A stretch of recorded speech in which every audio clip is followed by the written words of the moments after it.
Hey friends, Justin here. Does money feel like an impossible race to win? Is retirement, a comfortable retirement, the way that experts talk about it, something that feels completely out of reach for you? I think you're going to want to watch this video because I've got some secrets to share with you. Sometimes money, sometimes wealth, retirement, it feels like a hamster wheel. It feels like a scam. Every couple of years, the goalpost moves and you need to have more and more saved for retirement.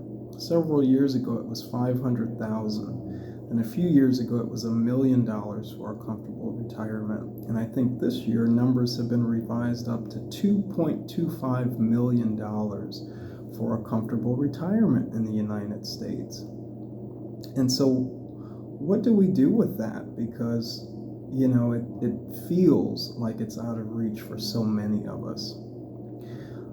Recently, however, there was a survey done of current retirees, and they report feeling comfortable with net worths far lower than $200,000. As a matter of fact, some respondents reported feeling comfortable in retirement with a net worth as low as $50,000. So what's going on here? What's not adding up? Well, there are some things that are glaring that we can talk about, and that's Social Security. If you're a single person, you can expect between $1,500 and $2,200, perhaps more, $2,700 in Social Security income every month. And so, if you add that up over the course of a year, you could have $25,000 towards your living costs, your groceries, towards your expenses. With a family of two, a husband and wife, you're looking at a $50,000 income in retirement. So one of the first things that you want to do is check the Social Security website if you are still working, to see, if you've met the credit hours for Social Security and what your estimated benefit is. Because from that 2 million, from that 1 million, from that 500,000, you can subtract the 25,000 or the $50,000 a year generated from Social Security from what you need to pull in retirement. And I believe, as a matter of fact, I know that's how those retirees that talk about having a $50,000 net worth report feeling comfortable and having all of their needs met. Another issue is the barrier to entry.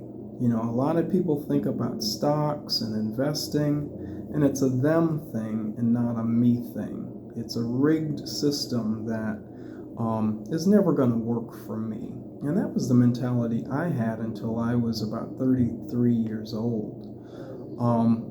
I currently I've been investing for a little over 4 years seriously, and I have already amassed more than a six-figure net worth and rising.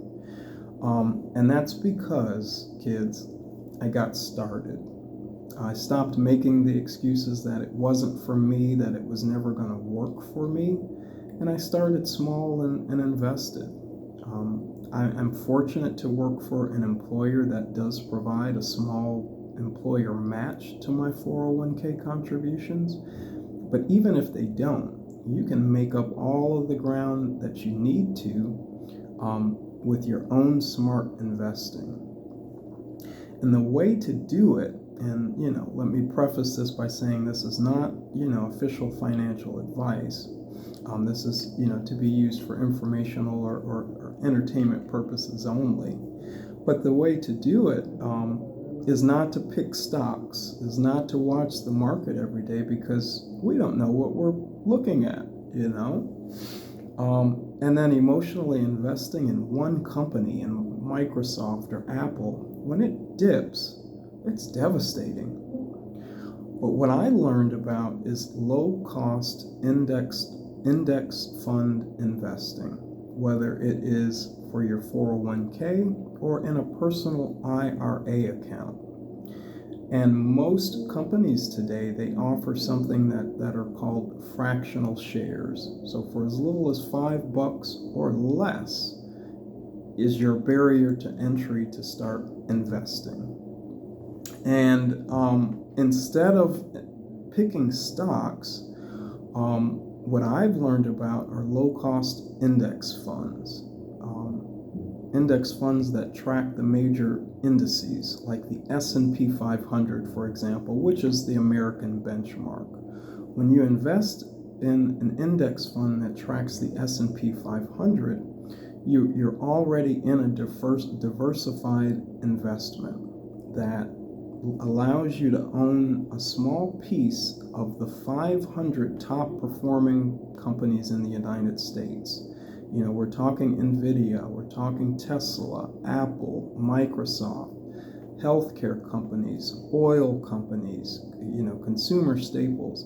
And you don't have to be well versed in investing to take advantage of the growth of all of these companies. If you get with an investing or a trading platform like Fidelity Investments, like Vanguard, very trustworthy platforms, you can get started with these low-cost index funds today. And that's what happened to me. During the pandemic, I had time. I was at home on the sofa, and I started with Dave Ramsey and his baby steps. He's a big proponent of mutual funds and low-cost index funds, and I just got started. And over the last, let's say, 3.5 years in the S&P 500, it's been a great time. The S&P 500 has, I think the term is actualized returns of over 65% over the last 3 years. So with very little effort and very little capital from me, I have seen tremendous appreciation over the last 4 years in my 401k. If you are 60 years old and have nothing saved for retirement, within 3 or 4 years of really focused investing, it's not going to be difficult. It's not going to require a lot of money, but you can make up years of ground in just a couple of years of investing. But the key is to just get started, to open that account, fund it with $5, watch it for a couple of days and see what it does. And eureka, your money makes money, for itself. It's going to start small, but over the years, there's something that's, a wonder of the world that's called compounding interest that starts to take over. And once you've built up a few $1,000s, you look and you say, my investments made me $20 today. That's what I would have spent on my coffee, on, my meal out. Once you have, $4,000 or $5,000 invested, and that takes a little bit of effort on your end to, consistently contribute. You'll say, my investments made $50 today. Today alone, over a couple of days, I've made $150 over 3 days in the stock market just by letting my money sit in the market and grow over time. And so, I think you can see where I'm going. By the time you get to 10,000 and 20,000 and 50,000, you're making an income. It's actually bringing in a few $1,000s to supplement your Social Security and to help your lifestyle. And so the combination of adding your Social Security to your investment portfolio is why a lot of retirees aren't even paying attention to the 1 million, to the 2 million. As a matter of fact, a lot of people that retire with $1 million in their portfolio end up dying with 2 million, 3 million, more money than they can actually spend. While that's a good thing for many people, what it means is that you may have inadvertently over-invested, spent too much time in the workforce when you could have exited the workforce, let's say at 500,000, and that money would continue to feed you, supplement your Social Security income for the rest of your life without running out. So I hope you found this interesting. I hope you learned something. Feel free to comment below if you are just nervous about starting that journey. If you're 30, 40, 50, 60, comment below. Let me know how comfortable you feel about retirement. I'll share my email address or make sure that we connect in some way and we can chat. So leave this video a like, a comment, and please consider subscribing if you found it helpful and like videos like these. And until our next conversation, have a great day.